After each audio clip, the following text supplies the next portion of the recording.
Que le Dieu Tout-Puissant soit au contrôle dans la vie de tout un chacun. Ce matin, je n'ai pas assez de temps.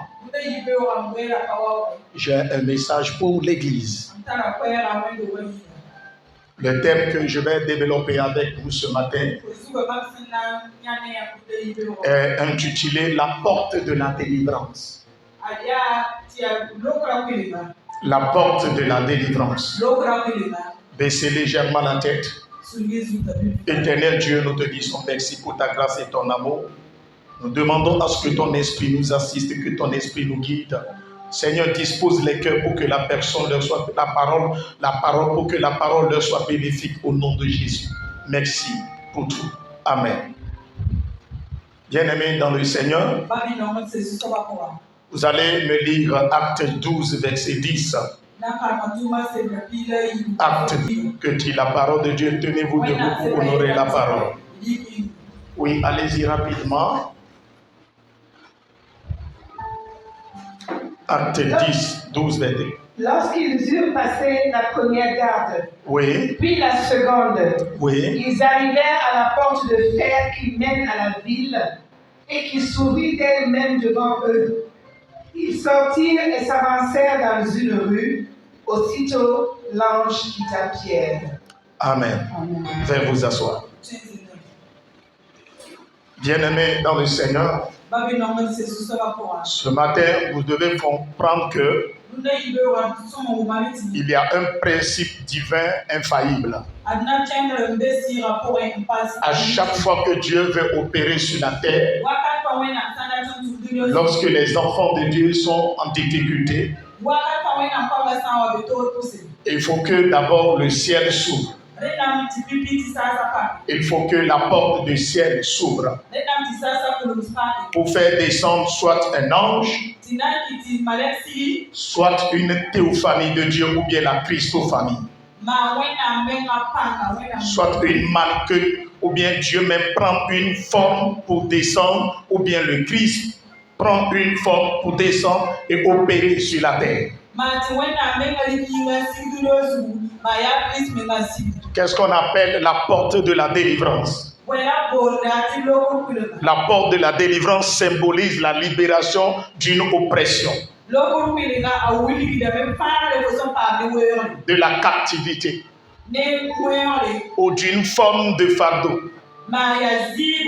Pour mieux comprendre cela, il s'agit d'une délivrance qui est provoquée. Une délivrance qui a eu lieu suite à l'ouverture d'une porte. Depuis que Adam a commis un péché, la vie de l'homme est emprisonnée. Mais il faudrait que Jésus vienne pour ouvrir la porte et faire sortir l'homme. Si vous êtes en difficulté, vous êtes dans les blocages, avant que Dieu vous délivre, il doit d'abord ouvrir une porte. Oh Alléluia. Oh Alléluia. Oh Alléluia. Bien-aimés dans le Seigneur, le principe de l'ouverture de la porte de délivrance permet à l'homme ou bien donne une possibilité à l'homme de s'échapper à la mort, à un danger, à des situations difficiles.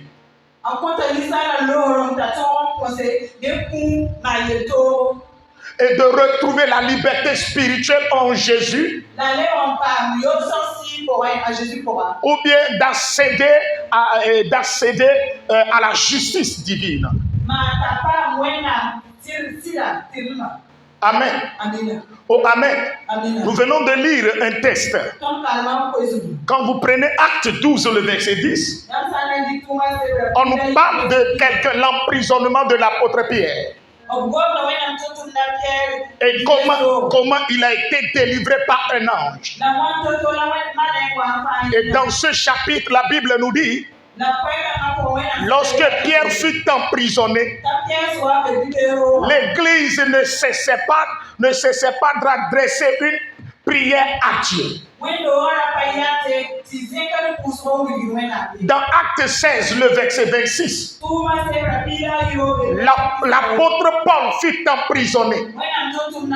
Paul et Silas ont été jetés en prison.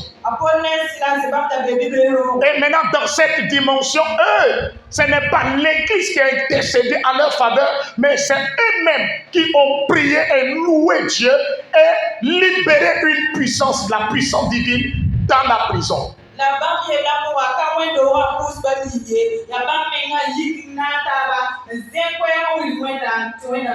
Vous devez comprendre quelque chose ce matin. Oh, alléluia. Vous devez comprendre quelque chose.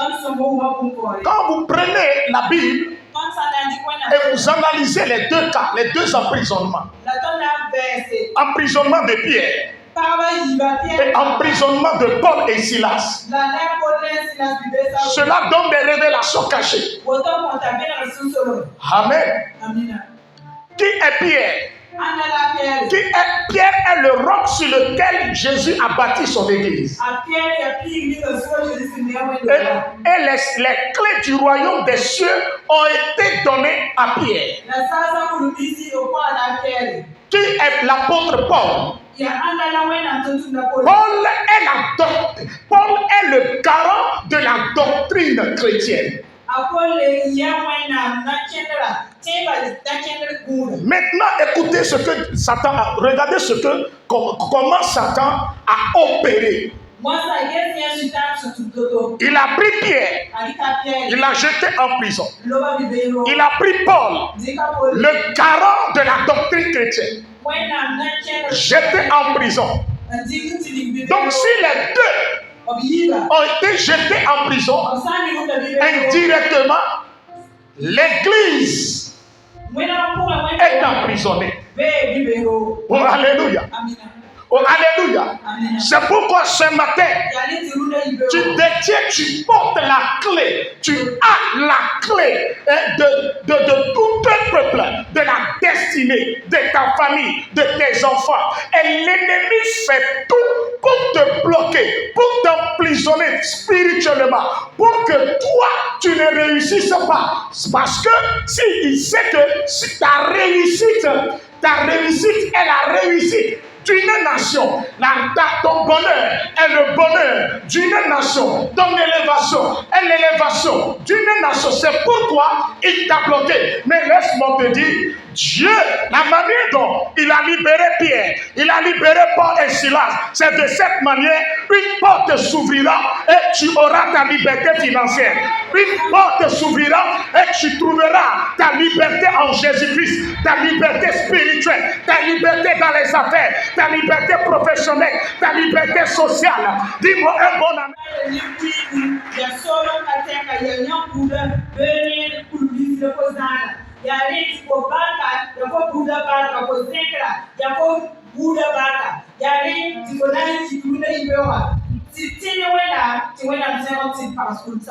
Écoutez, malgré la puissance de Pierre et Paul, malgré la taille de l'onction de Dieu qui est sur leur vie, le diable les a jetés en prison. Ce n'est pas parce que tu pries beaucoup, hein? Ce n'est pas parce que tu as la puissance de Dieu, hein? Ce n'est pas parce que tu as l'onction, hein? Tu as l'onction, tu as la puissance, mais dans ce domaine-là, le diable a dit, tu peux tout faire, tu peux ressusciter les morts, mais tu ne vas jamais réussir dans ce domaine. Regarde ton projet, dis-lui, ce matin il a échoué. Oh, alléluia. Le diable a échoué. Souvent les chrétiens, Satan nous trompe.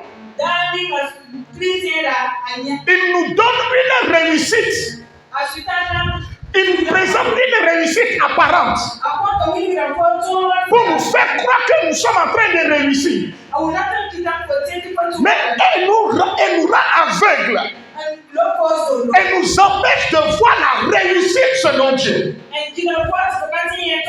Mais avant que tu ne réussisses à la manière de Dieu, il faut que la porte de la délivrance s'ouvre.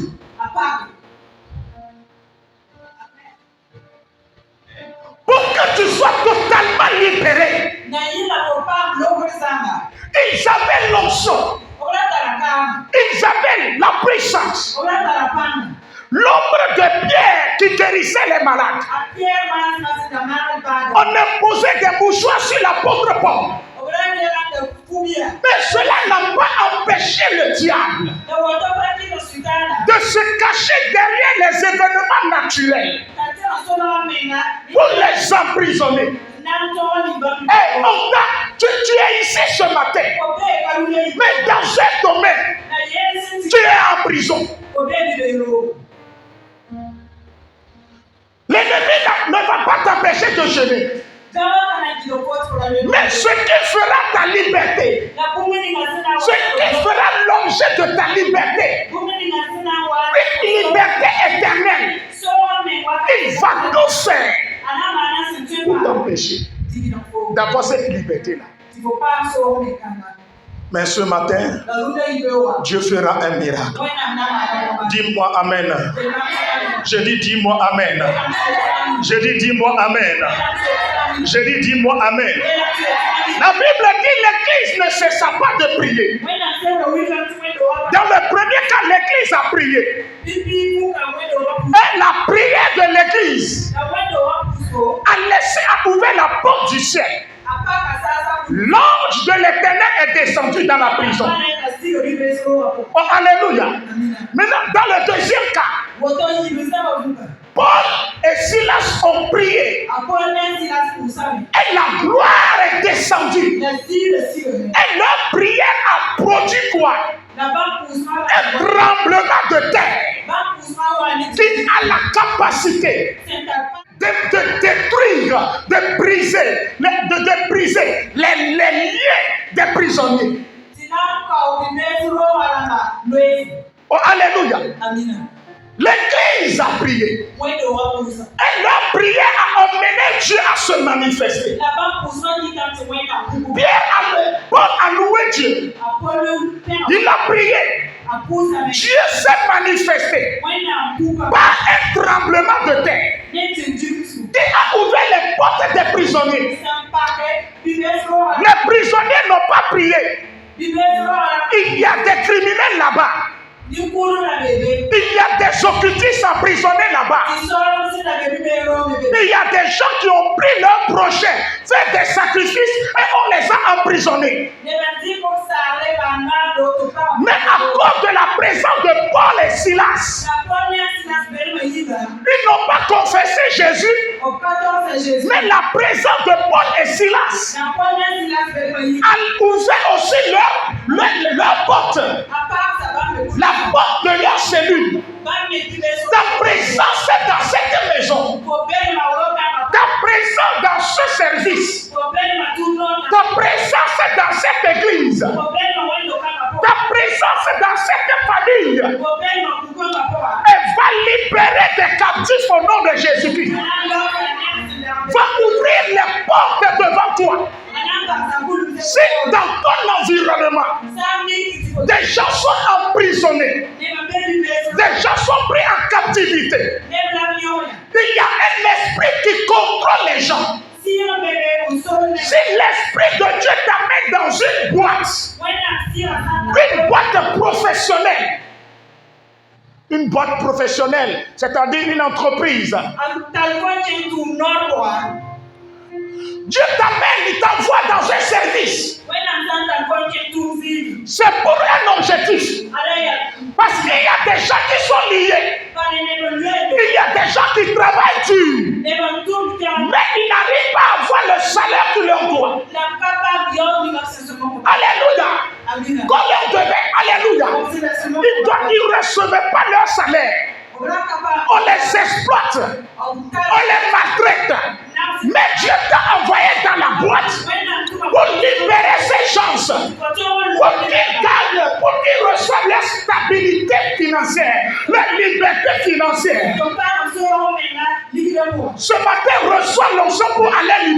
gens, pour que tes collègues, tes coéquipiers puissent avoir cette liberté. Pour que tu sois un sujet de joie pour eux. Demande à ton prochain. Est-ce que ta présence libère quelqu'un de la prison? Malheureusement, aujourd'hui, les enfants de Dieu, c'est eux-mêmes qui emprisonnent les gens. C'est eux-mêmes, leur comportement rend la vie dure, difficile. C'est eux-mêmes qui maltraitent ceux qui travaillent avec eux. Ce matin, Dieu veut faire quelque chose dans ta vie. Dis-moi un bon amen. J'ai dit ce matin, Dieu veut faire quelque chose dans ta vie. Oh, alléluia. Oh, alléluia. Dieu est puissant. Waouh, Dieu est bon.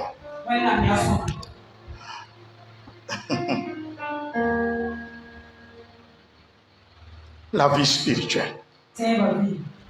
Vous devez savoir que Dieu est capable d'ouvrir les portes. D'ouvrir les portes dans les moments les plus sombres de votre vie. Dieu est capable de détruire tout ce qui se trouve sur son chemin, juste pour venir t'aider, juste pour venir te délivrer. Dieu est capable de tuer des gens juste pour te libérer, parce que tu portes la lumière des nations, parce que tu es l'œil de toute une nation. Celui qui va se lever, jouer avec ta vie, recouvrira la colère de Dieu. Oh, alléluia. C'est pourquoi ce matin, j'aimerais attirer ton attention sur quelque chose. Bien-aimé dans le Seigneur, souvent la Bible nous dit que le spirituel contrôle le naturel. Oui, c'est vrai. C'est vrai. Le spirituel contrôle le naturel. Mais ne voyez-vous pas que des fois, le naturel limite l'activité divine? Le naturel même empêche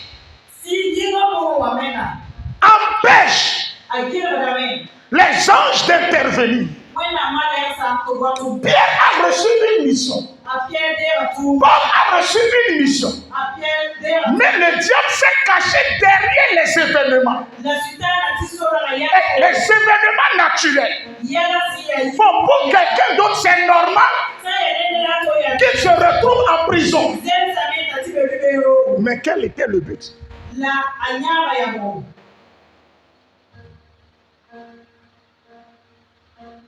Vous pouvez avoir la puissance. Vous pouvez avoir l'onction. Vous pouvez avoir l'intelligence. Vous pouvez avoir la sagesse. Mais si vous n'analysez pas les conditions dans lesquelles vous êtes, vous n'analysez pas l'effet naturel, vous pouvez avoir l'onction, mais rester toujours stagné. Imaginez, la Bible déclare que Jésus même a été rejeté dans sa propre famille.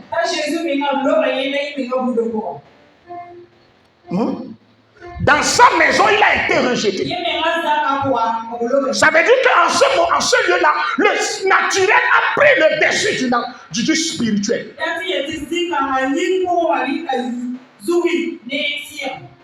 Tu peux avoir l'onction. Si tu n'analyses pas les conditions dans lesquelles tu te trouves, dans la maison, dans le service, dans la société, et les gens qui s'entourent, quelle est la nature de leur cœur, quelle est leur mentalité, comment ils marchent avec toi, tu peux avoir l'onction, Dieu peut être avec toi, mais tu vas échouer.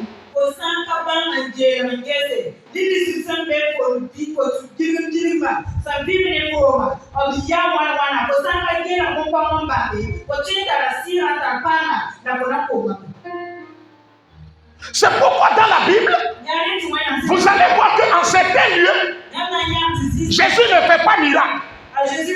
Parce que la Bible déclare que les gens n'ont pas cru en lui.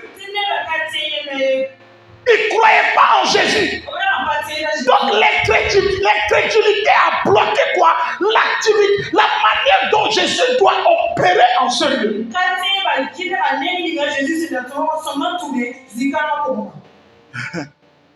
Philippe, qui est diacre à Jérusalem, il est distributeur de quoi? Répondez-moi. À Jérusalem, Philippe est quoi? Distributeur de quoi? Il est distributeur de paix. Il s'occupait des veuves. Voilà les conditions là. Cette condition naturelle. Non, c'est Philippe va dire. Non, je suis diacre. Je suis né pour distribuer les paix. C'est mon église. Le Saint-Esprit vient lui parler. Hé Philippe, je t'envoie en Samarie. Il dit non. Je dois distribuer le pain aux veuves et à des orphelins. Est-ce que Samarie aura l'évangile? C'est ça. Dans certaines régions-là, l'onction ne marche pas. Tu peux avoir l'onction, mais la manière dont les choses ont été disposées dans cet environnement t'empêche de réussir. C'est comme ça. Si vous êtes en équipe, vous avez une vision. Mais il y a certaines personnes qui ont d'autres visions là. Est-ce que vous pouvez atteindre l'objectif? Non. Le but ne sera pas atteint.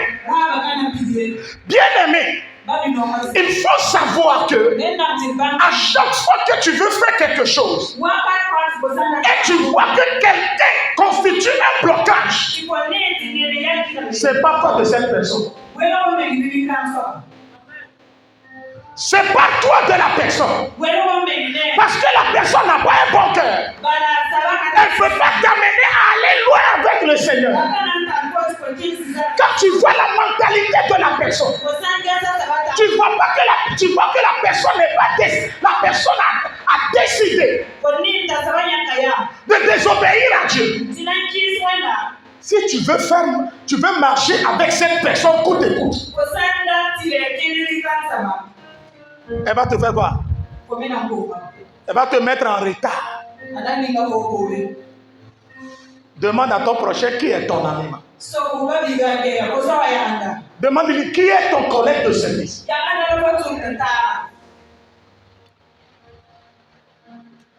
Il est temps qu'une porte s'ouvre. Du moment où la porte ne s'ouvre pas, il est temps que la porte de tes yeux s'ouvre pour qu'on te délivre de certaines personnes. Pour que Dieu te délivre de certains amis. Sinon, you will stay alone and not at the same place. Tu vas rester au même endroit pendant longtemps et tu vas tourner. Tu ne vas pas évoluer. Alléluia. Ne les critiquez pas. Ceux qui ne veulent pas épouser votre vision, ne les critiquez pas. Gardez le silence. Séparez, éloignez-vous d'eux.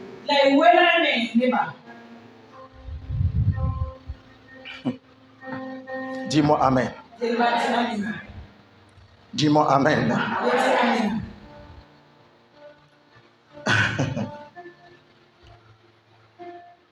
Vous voyez? Vous savez pourquoi le diable a emprisonné, a tout fait pour que les deux là soient en prison? C'est juste pour bloquer l'évangile. Pour empêcher à ce que qu'il annonce l'évangile.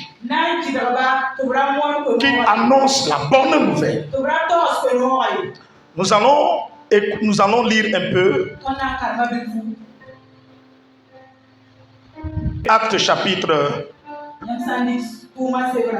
Actes chapitre 5, verset 19. Pierre et Jean ont été emprisonnés. Et qu'est-ce qui s'est passé? La Bible déclare, dans la nuit, un ange est venu, un ange est descendu, et l'ange a ouvert la porte de la prison. L'ange les a fait sortir de la prison. Et qu'est-ce que l'ange a dit? L'ange leur dit, allez dans le temple, annoncez la bonne nouvelle. On les a enfermés pour que l'évangile ne soit pas annoncé. Tu es en prison à cause de quelque chose. Ta vie ne réussit pas à cause de quelque chose. Tu es bloqué, stagné financièrement, socialement et professionnellement à cause de quelque chose. Le diable sait ce qu'il fait. Pourquoi tu n'es pas heureux? Tu as l'argent mais tu n'es pas heureux. Pourquoi tu as le travail mais tu n'es pas heureux? Pourquoi tu sais que tu es intelligent mais tu cherches le travail, tu ne trouves pas? Pourquoi tu sais que tu as un bon cœur et tu veux aider les gens, mais l'ennemi fait que tu es limité financièrement? La manière dont tu veux servir Dieu, la manière dont tu veux financer l'œuvre de Dieu, mais quand tu regardes ta vie, tu vois que tu es limité. Pourquoi? Le diable sait. Il sait que si tu es heureux, tu as l'argent. Ce qu'il a pris en otage, tu vas leur donner du travail, tu vas leur donner des conseils et ils vont changer de comportement. Tu vas sortir beaucoup de personnes de la pauvreté et l'église même sera dans l'opulence et elle va marcher dans la sainteté. Elle va marcher dans la crainte de Dieu. Le pasteur n'aura plus de soucis. Le pasteur ne va plus s'inquiéter de quoi manger. Et le pasteur aura de quoi aider les pauvres, les démunis de l'église. Le diable connaît ta pensée. Il connaît toutes ces choses. C'est pourquoi il t'a bloqué dans ce domaine. Pour que la manière dont toi tu veux faire les choses, la manière dont tu veux aider Dieu dans son œuvre là, tu veux faire, mais tu es limité. Tu veux faire, mais tu es bloqué. Ce matin, l'Esprit de Dieu va te libérer. J'ai dit l'Esprit de Dieu va te libérer. J'ai dit l'Esprit de Dieu va te libérer. Le Saint-Esprit va te donner la clé. S'il a libéré Pierre, s'il a libéré Paul, donc si tu sortiras de la prison, la porte de délivrance va s'ouvrir ce matin. Vous savez, il y a des gens qui ont de bonnes pensées envers Dieu, mais ils n'ont pas les moyens. C'est pourquoi ils ont choisi le silence. Et ils sont meurtris dans leur cœur. Ça leur blesse, ça leur fait du mal. Mais ils n'ont pas le choix. Mais laisse-moi te dire ce matin, quelque chose va se produire. Quelque chose va se produire. Les limites que l'ennemi a établies dans ta vie, ces limites seront démolies au nom de Jésus. Les barrières établies dans ta vie seront renversées. Les liens dans lesquels tu te trouves seront brisés. Les prisons dans lesquelles tu te trouves, aujourd'hui l'Esprit de Dieu va ouvrir les portes. Et il va te faire sortir de la prison. Vous savez, avant que tu ne sortes de la pauvreté là, seulement qu'une porte s'ouvre et que tu rencontres une personne bête. C'est fini, hein? Quand Dieu décide de te bénir, il va ouvrir la porte. Tu vas rencontrer quelqu'un. Quelqu'un va poser un acte dans ta vie. Et ton histoire va changer. C'est le temps où ton histoire change. C'est le moment où ton histoire change. L'ennemi veut ou veut pas. Tu vas réussir. Le diable veut ou veut pas. Tu auras ta liberté financière. Le diable veut ou veut pas. Tu auras ta liberté spirituelle.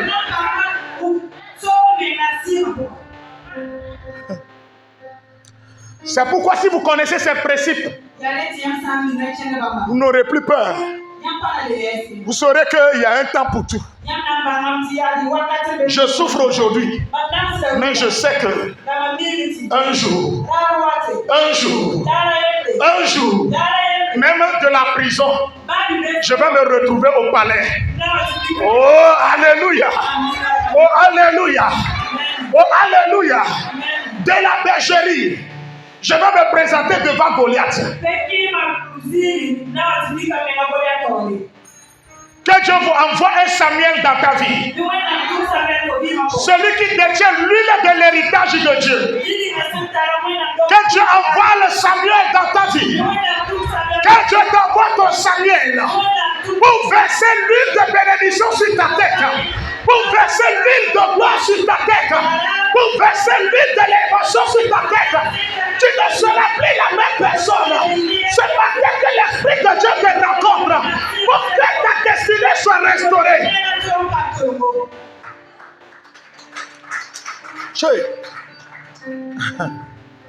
Oh. Dis-moi Amen. Je dis dis-moi Amen.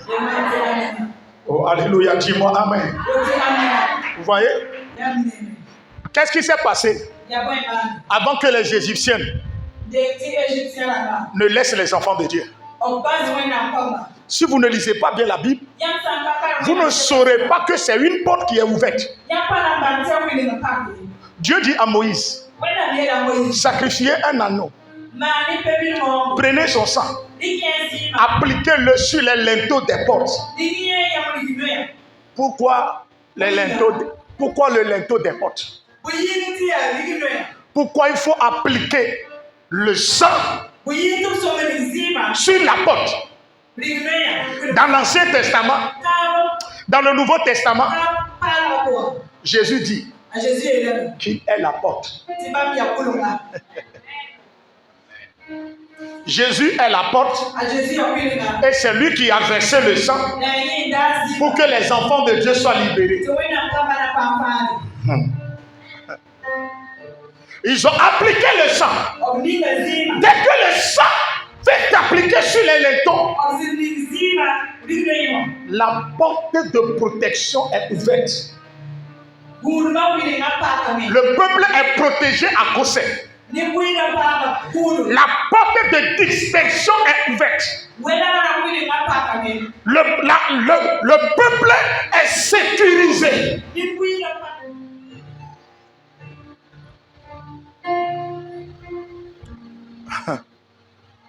La porte est ouverte et a permis à Dieu de descendre en Égypte. Et il a frappé pour détruire, descendre pour détruire toutes les divinités égyptiennes. Et il a frappé tous les premiers-nés des Égyptiens.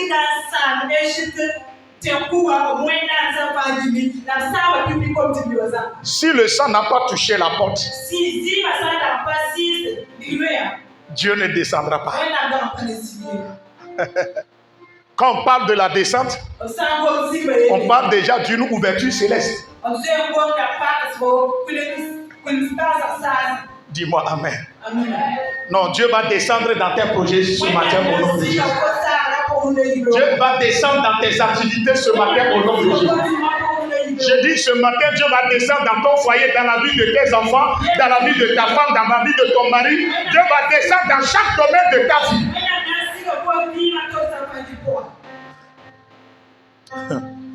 Dis-moi un bon amen.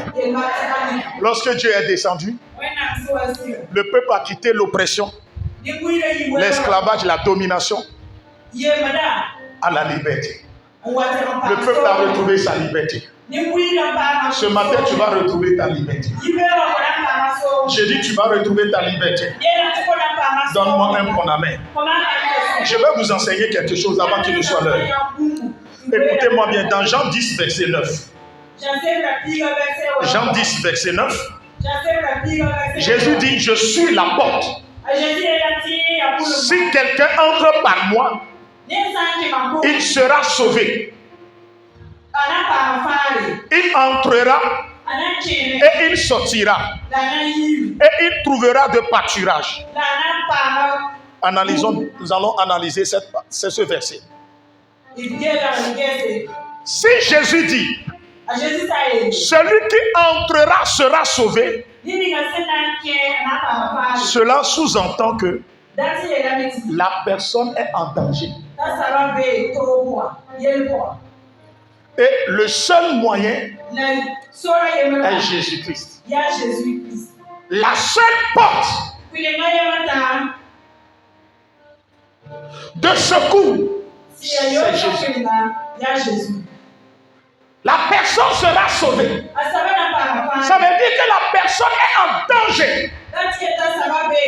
Maintenant, Jésus dit encore, si quelqu'un entre,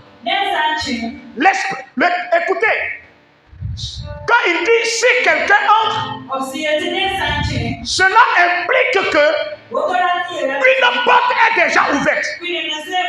Donc le salut en Jésus obéit au principe de l'ouverture de la porte de délivrance. Avant que tu aies le salut, il faut que la porte qui est le Christ s'ouvre pour que tu entres. Quand tu entres, tu as la vie. C'est la vie qui est le pâturage. La personne sortira et elle trouvera de pâturage. Alléluia. Le salut même obéit à ce principe. Alléluia. Vous voyez? Le salut obéit à ce principe. Quand vous lisez bien la Bible, Jésus dit quand un enfant de Dieu traverse des épreuves de la vie, Jésus dit, il lui donne un moyen de sortir de ses problèmes. Donc c'est toujours basé, la sortie des épreuves est toujours basée sur ce principe.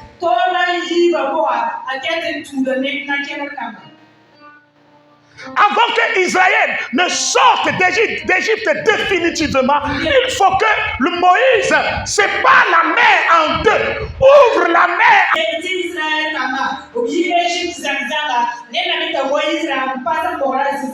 Ce matin, tout ce qui bloque ton chemin, tout ce qui t'empêche d'atteindre le but de Dieu, sera ôté de ton chemin.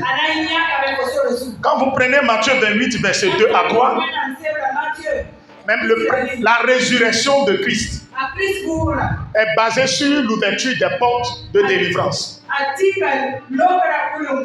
Avant que Jésus ne soit délivré de la mort, la Bible dit dans Matthieu 28, que le ciel est ouvert. Un ange est descendu. Et qu'est-ce qui s'est passé?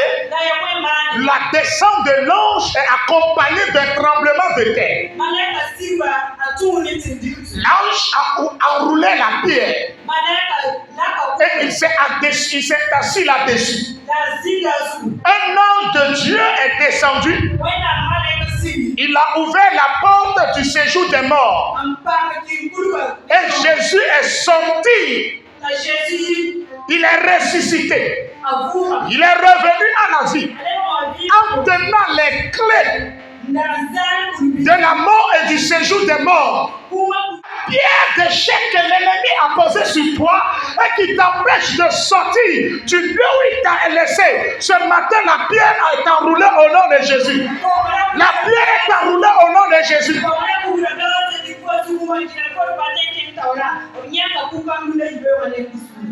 Je vais conclure mon message en vous disant quelque chose. L'ange est rentré dans la cellule de Pierre dans la nuit.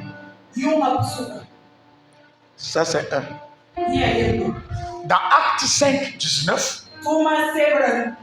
Pierre et Jean ont été sauvés dans la nuit profonde.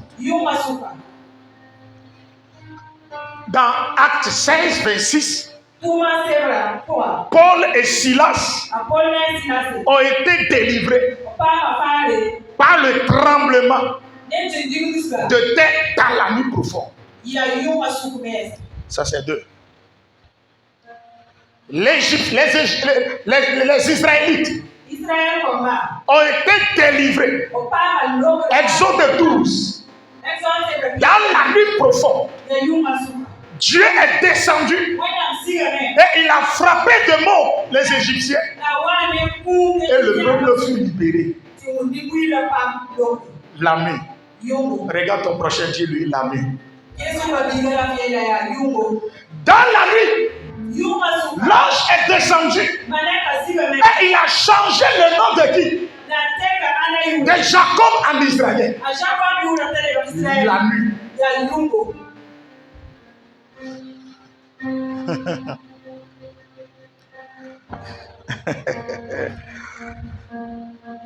Il reste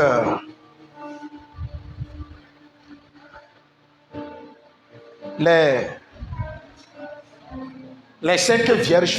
Les cinq vierges. Dans le livre de Matthieu.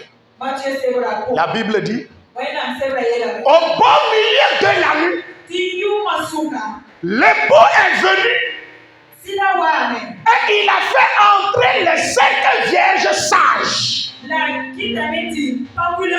Et la porte fut fermée. Pourquoi la nuit? Pourquoi c'est la nuit la porte de délivrance s'ouvre?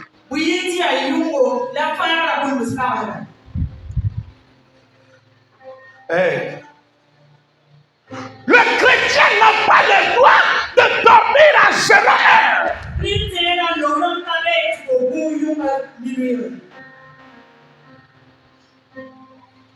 C'est dans la nuit que tu dois libérer la puissance de Dieu. C'est dans la nuit la porte de délivrance s'ouvre. Le tombeau n'est pas ouvert dans la journée. La nuit, c'est le temps où les esprits opèrent. Les sorciers se réunissent. Les francs-maçons se réunissent. Les occultistes se réunissent. C'est dans la nuit. Cette prostituée a changé son enfant mort par l'enfant vivant. Au moment où l'autre dormait, elle s'est levée au beau milieu de la nuit. Et elle a pris l'enfant vivant. Et elle a déposé l'enfant mort. Écoutez-moi bien. Tu es un enfant de Dieu. Dans la nuit profonde, à 0 heure, lève-toi dans la prière. Ouvre les portes de prospérité. Ouvre les portes de réussite. C'est pas à l'église que tu vas venir ouvrir les portes. Les gens tendent à venir à l'église, prier avant que... Non.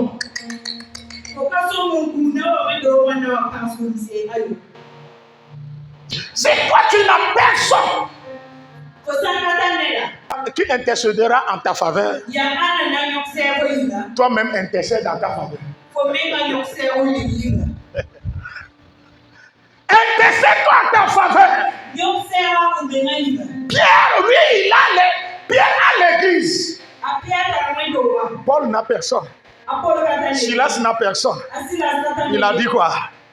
J'ai ma bouche. Il est dans l'échelle. Il dit, même si je suis dans l'échelle, même si je n'ai pas mangé, même si je suis déprimé, je ne vais pas permettre aux situations de la vie détruire ma destinée, me bloquer. Non, ma porte de délivrance doit s'ouvrir. Je ne vais pas me taire. Je ne baisserai pas les bras jusqu'à ce que je me retrouve au sommet. Laisse-moi te dire, année 2024 est l'année où les enfants de Dieu vont se retrouver au sommet.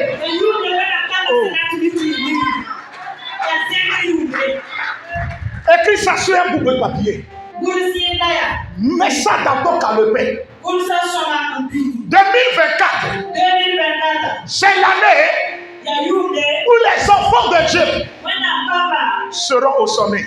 La Bible déclare, lorsque Daniel et ses frères sont rentrés à Babylone, ils n'ont pas donné l'occasion aux Babyloniens. Ils priaient 3 fois by days. Ils priaient 3 fois by days. Jusqu'à ce que le roi Nebuchadnezzar a conseillé à Daniel et ses frères des postes clés de la cité. On te confiera des postes clés de la boîte. Oh, donne-moi amen. Oh, donne-moi amen. Dieu va te donner la sagesse de Daniel. Dieu va te donner la sagesse de Joseph. Dieu va te donner une sagesse terrible. Hey, dès que toi tu es en Égypte, la famille ne rentrera pas. La famille ne viendra pas. Du moment où toi tu es là, le malheur ne viendra pas. Hey. Jésus était dans la barque. Le vent s'agitait. Mais Jésus dit non, ne vous inquiétez pas. Il dormait seulement. Il dit, ne vous inquiétez pas. Je suis dans la barque. Les apôtres ont fait fatiguer. Ils ont réveillé Jésus. Et la Bible déclare, dans la nuit, Jésus s'est réveillé. Il dit, toi va. Mais apaisez-vous. Je suis là. Vous dérangez ma tranquillité. Ceux qui dérangent votre tranquillité seront rendus au silence.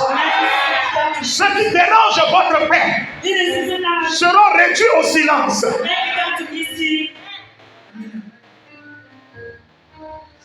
Oh, dis-moi amen là. J'ai dit dis-moi amen. J'ai dit dis-moi amen. Oh, Braya Barakata. J'ai dit dis-moi amen. J'ai dit donne-moi un amen.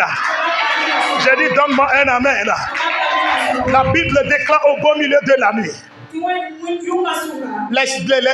Les 5 vierges sages ont mis suffisamment d'huile